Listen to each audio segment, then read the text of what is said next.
শুভ দুপৰীয়া সকলোকে। আপোনালোকে ভাত পানী খালেনে বাৰু? এয়া মই খাই আছোঁ। আজি মইনো কি বনাইছিলোঁ চাওঁ আহকচোন। মোৰ থালিখনত আছে আজি এয়া মাছৰ গুড়ি ভাজি, আলু ভাজি, এয়া কচুৰ জ্বলা তৰকাৰী আৰু দালি।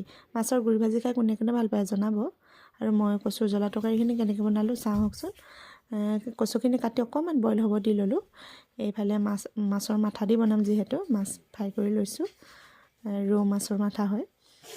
মাছৰ মাথাকেইকণ ফ্ৰাই কৰি এইফালে কচু অকণমান বইল কৰি কাঢ়ি থৈ ল'লোঁ। এইফালে কেৰাহীখন গৰম কৰি তেজপাত, শুকান জলকীয়া, পিঁয়াজ আৰু আদা নহৰু অকণমান পেষ্ট, হালধি নিমখ দি ফ্ৰাই কৰি ল'লোঁ। সেইকণ আদাৰ কেঁচা গোন্ধটো যোৱাৰ পিছত মাছ আৰু কচু বইল কৰি থোৱাখিনি দি ভালদৰে ভাজি ল'লোঁ। ভাজি অকণমান সিজিবৰ কাৰণে ভাজি পেলাই ঢাকোনখন মাৰি দিলোঁ। ঢাকোনখন মাৰি আকৌ ঢাকোনটো খুলি ভালদৰে লৰাই ল'লোঁ। তাত এতিয়া অকণমান জালুকৰ গুড়ি দি দিছোঁ। এয়া মোৰ কচু তৰকাৰী ৰেডি। খাব কিন্তু বহুত টেষ্টি হৈছিলে। কেনেকুৱা হৈছে জনাব আপোনালোকে। Bye bye.